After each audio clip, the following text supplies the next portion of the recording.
ಹೇ ನಮಸ್ಕಾರ ಪ್ರಿಯ ಸ್ನೇಹಿತರೆ, ಬನ್ನಿ ನಾವು ಒಂದಿಷ್ಟು ಇಂಗ್ಲಿಷ್ ಸೆಂಟೆನ್ಸ್ಗಳನ್ನು ನೋಡೋಣ. ಅವು ಸಣ್ಣ ಸಣ್ಣ ಸೆಂಟೆನ್ಸ್ಗಳು, ಆದರೆ ದೊಡ್ಡ ದೊಡ್ಡ ಮೀನಿಂಗ್ಗಳಿರ್ತವೆ. ಸಣ್ಣ ಸಣ್ಣ ಸೆಂಟೆನ್ಸು, ಅದರ ಜೊತೆಗೆ ಕನ್ನಡ ಮೀನಿಂಗ್. ಮೊದಲನೇದಾಗಿ ನೋಡೋದಾಯ್ತು ಅಂತಂದರೆ ನಾವು ಇಲ್ಲಿ ಇಂಗ್ಲಿಷ್ ಸೆಂಟೆನ್ಸನ್ನು ನೋಡ್ತೀವಿ. ಇಂಗ್ಲಿಷ್ ಸೆಂಟೆನ್ಸ್ ಇದೆ, ಆರ್ ಯು ಮ್ಯಾರಿಡ್ ಅಂತಿದೆ. ಆರ್ ಯು ಮ್ಯಾರಿಡ್, ನಿನಗೆ ಮದುವೆ ಆಗಿದ್ದೇನೆ ಅಂತ ಅರ್ಥ. ಆರ್ ಯು ಮ್ಯಾರಿಡ್ ಅಂತಂದರೆ ನಿನಗೆ ಮದುವೆ ಆಗಿದ್ದೇನೆ ಅಂತ ಕೇಳ್ದಂಗೆ. ಆರ್ ಯು ಮ್ಯಾರಿಡ್, ನಿಮಗೆ ಮದುವೆ ಆಗಿದೆನಾ? ಹೌದು. ಉತ್ತರ ಹೇಳಿದರೆ ಎಸ್ ಐ ಆಮ್ ಮ್ಯಾರಿಡ್ ಅಂತ ಹೇಳ್ಬೋದು. ಎಸ್ ಐ ಆಮ್ ಮ್ಯಾರಿಡ್, ಇದೇ ಉತ್ತರ. ಐ ಆಮ್ ಮ್ಯಾರಿಡ್ ಅಂತ ಹೇಳ್ಬೋದು. ಎಸ್ ಐ ಆಮ್ ಮ್ಯಾರಿಡ್, ನಾನು ಮದುವೆ ಆಗಿದ್ದೀನಿ ಅಂತ. ನೆಕ್ಸ್ಟ್ ಇನ್ನೂ ಒಂದು ಬರುತ್ತೆ. ನಿಮ್ಗೆ ಯಾರಿಗಾದರೂ ಅವ್ರು ಕಷ್ಟಪಡೋದು ನೋಡೋಕ್ಕಾಗಲ್ಲ ಅಂತ ಸಂದರ್ಭದಲ್ಲಿ ನೀವು ನಾನು ನಿನಗೆ ಸಹಾಯ ಮಾಡಲಿ ಅಂತ ಕೇಳ್ತೀರ. ಅದನ್ನು ಇಂಗ್ಲೀಷ್ನಲ್ಲಿ ಹೆಂಗೆ ಕೇಳ್ಬೇಕಂದ್ರೆ, ಕ್ಯಾನ್ ಐ ಹೆಲ್ಪ್ ಯು, ನಾನು ನಿನಗೆ ಸಹಾಯ ಮಾಡಲಿ. ನೀವು ಬೇರೆಯವರು ಕಷ್ಟಪಡೋದು ನಿಮ್ಮ ಕೈಲಿ ನೋಡೋಕ್ಕಾಗಲ್ಲ ಅಂತ ಸಂದರ್ಭದಲ್ಲಿ ಈ ಸೆಂಟೆನ್ಸನ್ನು ಬಳಸ್ತೀರಿ. Can I help you, can I help you, ನಾನು ನಿನಗೆ ಸಹಾಯ ಮಾಡಲಿ ಅಂತ ಕೇಳ್ತೀರಿ. ಇದು ಭಾಳ ಇಂಪಾರ್ಟೆಂಟು, ಒಳ್ಳೆಯ ಗುಣ ಇದು. ಕ್ಯಾನ್ ಐ ಹೆಲ್ಪ್ ಯು ಅಂತ ಕೇಳೋದು ಭಾಳ ಒಳ್ಳೆಯ ಗುಣ. ನೀವು ಸಹಿತ ಕೇಳ್ರಿ ಈ ಥರ, ಕ್ಯಾನ್ ಐ ಹೆಲ್ಪ್ ಯು ಅಂತ. ಓಕೆ, ಇನ್ನೂ ಒಂದು ಬರುತ್ತೆ, did you like the film. ನಿನಗೆ ಚಲನಚಿತ್ರ ಇಷ್ಟ ಆಯಿತಾ? ನೀನು ನೋಡಿದಿರ್ತಕ್ಕಂಥ ಸಿನಿಮಾ ರೀಸೆಂಟಾಗಿ ಯಾವ್ದು ನೋಡಿದರೆ, ಕಲ್ಕಿ ಅಥವಾ ಬೇರೆ ಸಿನಿಮಾ ಯಾವುದಾದ್ರು ನೋಡಿದರೆ ಅದು ಇಷ್ಟ ಆಯ್ತು ಅಂತ ಕೇಳಬೇಕಾಗುತ್ತೆ ನಿನ್ನ ಫ್ರೆಂಡನ್ನು. ಆವಾಗ did you like the film, ನಿನಗೆ ಚಲನಚಿತ್ರ ಇಷ್ಟ ಆಯಿತಾ, ನಿನಗೆ ಫಿಲ್ಮ್ ಇಷ್ಟ ಆಯ್ತು ಅಂತ ಕೇಳೋದು. ಇದು ಮಾತ್ರ ಭಾಳ ಬಳಸ್ತೀವಿ ನಾವು. ಸಿನಿಮಾ ನಮ್ಮ ಫ್ರೆಂಡ್ಸ್ ನೋಡೋರು ಹಂಗಿರ್ತಾರೆ, ನಾವು ಹಂಗೆ ಇರ್ತೀವಿ. ಹಾಗಾಗಿ ಇದು ಭಾಳ ಇಂಪಾರ್ಟೆಂಟ್. ಇದನ್ನು ನೆನ್ಪಿಟ್ಕೊಂಡ್ರೆ ಸಾಕು. ಮತ್ತು ಅದರ ಜೊತೆಗೆ is everything okay, is everything okay, ಎಲ್ಲ ಚೆನ್ನಾಗಿದೆಯಾ ಅಥವಾ ಎಲ್ಲ ಚೆನ್ನಾಗಿದೆಯಾ ಅಂತ ಕೇಳ್ದಂಗೆ ಈ ಎವ್ರಿಥಿಂಗ್ ಈಸ್ ಓಕೆ, ಎಲ್ಲ ಸರಿ ಐತಲ್ಲ, ಏನು ಪ್ರಾಬ್ಲಮ್ ಏನಿಲ್ಲಲ್ಲ, ಆರಾಮಿದೆಯಲ್ಲ, ಎವ್ರಿಥಿಂಗ್ ಈಸ್ ಓಕೆ. ಆ ಥರದ ಸಂದರ್ಭದಲ್ಲಿ ಚೆನ್ನಾಗಿ ಓದಿದೆಯಲ್ಲ, ಎವ್ರಿಥಿಂಗ್ ಓಕೆ. ಆ ಥರ ಸಂದರ್ಭದಲ್ಲಿ ಎವ್ರಿಥಿಂಗ್ ಓಕೆ. ಇದು ಸಂದರ್ಭ ತಕ್ಕಂತೆ ನೀವು ಎವ್ರಿಥಿಂಗ್ ಓಕೆ ಯಾವ ಸಂದರ್ಭದಲ್ಲಾದರೂ ಬಳಸ್ಬೇಕು. ಅದರ ಸಂದರ್ಭ ನಿಮಗೆ ಅದನ್ನು ಕ್ಯಾಚಿ ಆಗಿರ್ಬೇಕು, ಕರೆಕ್ಟ್ ಆಗಿರ್ಬೇಕು. ಅದ್ರ ಜೊತೆಗೆ next, why are you learning English. ಹೌದು, ಇಷ್ಟೆಲ್ಲ ಕಷ್ಟಪಟ್ಟು ಇಂಗ್ಲೀಷ್ ಯಾಕೆ ಕಲಿಯಕತ್ತೀರಿ ಅಂತ ಕೇಳಿದಂಗೆ, why are you learning English, ನೀವು ಇಂಗ್ಲೀಷ್ ಏಕೆ ಕಲಿಯುತ್ತಿದ್ದೀರಾ? Why are you learning English, ಯಾಕೆ ಕಲಿತೀರಾ?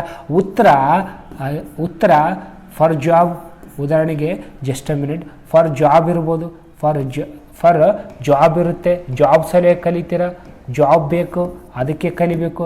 ಇಲ್ಲ ಹೈಯರ್ ಸ್ಟಡಿ ಇರ್ತದೆ, ಹೈಯರ್ ಸ್ಟಡಿ ಮಾಡೋಕ್ಕೆ ಕಲಿಬೇಕು, ಮಾತಾಡೋಕ್ಕೆ ಕಲಿಬೇಕು, ಸ್ಪೀಕಿಂಗ್ ಸಲುವಾಗಿ ಕಲಿಬೇಕು, ಟಾಕ್ ಮಾಡೋಕ್ಕೆ ಕಲಿಬೇಕು, ಬೇರೆಯವ್ರ ಜೊತೆ ಮಾತಾಡೋಕ್ಕೆ ಕಲಿಬೇಕು. ಆ ಉತ್ತರ ಹೇಳೋದ್ರಲ್ಲಿರುತ್ತೆ, ಬಟ್ ಪ್ರಶ್ನೆ ಒಂದೇ, ಉತ್ತರ ಅನೇಕವಾಗಿರುತ್ತೆ. Why are you learning English, ನೀವು ಇಂಗ್ಲೀಷನ್ನು ಯಾಕೆ ಕಲಿತೀರಾ? For the job, for the talk, for the get good positions. ಬೇರೆ ಬೇರೆ ಕಾರಣಗಳಿರ್ತಾವೆ. ಎಲ್ಲರೂ ಒಬ್ಬರನ್ನ ಇಂಪ್ರೆಸ್ ಮಾಡೋಕ್ಕೆ ಕಲಿತಾರೆ, ಒಬ್ಬರು ಜಾಬ್ ಸಲೇ ಕಲಿತಾರೆ, ಬೇರೆ ಬೇರೆ ಕಾರಣಕ್ಕೆ. ಬಟ್ ಇಂಗ್ಲೀಷ್ ಮಾತ್ರ ಕಲೀರಿ, ಭಾಳ ಹೆಲ್ಪ್ ಆಗುತ್ತೆ. ಈಗ ಇನ್ನೂ ಒಂದು ನೋಡೋಣ, ವಾಟ್ ಈಸ್ ದಿ ಟೈಮ್ ನಾವ್. ಈಗ ಸಮಯ ಎಷ್ಟೈತೆ ಅಂತ ನೋಡಬೇಡ್ರಿ ವಿಡಿಯೋ ಕ್ಲೋಸ್ ಮಾಡೋಕ್ಕೆ, ಬಟ್ ಕಂಟಿನ್ಯೂ ಮಾಡಿರಿ.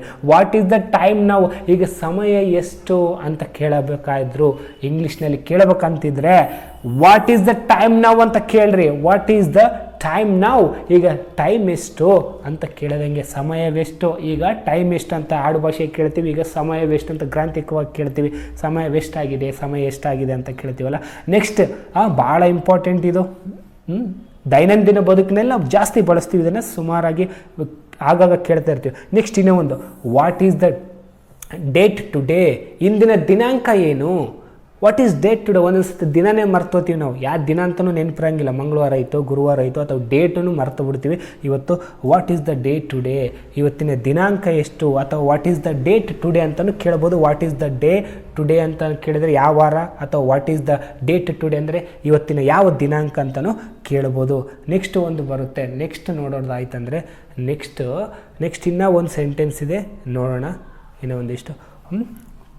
ಏನಪ್ಪ ಅಂತಂದರೆ, where did you buy this, where did you buy this, ನೀನು ಇದನ್ನು ಎಲ್ಲಿ ಕೊಂಡುಕೊಂಡೆ? Your friend may ask you, ನಿನ್ನ ಹತ್ರ ಏನೋ ಬ್ಯೂಟಿಫುಲ್ ಆಗಿರ್ತಕ್ಕಂಥದ್ದು ಅಥವಾ ಏನೋ ಒಂದು ವಸ್ತು ಇರುತ್ತೆ, ಅಥವಾ ಯಾವುದೋ ಡ್ರೆಸ್ಸು, ಮೊಬೈಲು, ಈ ಥರದ್ದು ಯಾವುದೋ ಒಂದು ವಸ್ತುವನ್ನು ತೊಗೊಂಡಿರ್ತಾರೆ. ಆ ವಸ್ತುವನ್ನು ಎಲ್ಲಿ ತಗೊಂಡಿ ಅಂತ ಕೇಳಬೇಕಾಗಿತ್ತಂದರೆ, ಎಲ್ಲಿ ತಗೊಂಡಿಯಾ ಅಂತ ಕೇಳಬೇಕಾಗಿತ್ತಂದರೆ where did you buy this ಅಂತಂದರೆ ನೀನು ಇದನ್ನು ಎಲ್ಲಿ ಕೊಂಡುಕೊಂಡೆ ಅಂತ ಕೇಳಬೇಕು.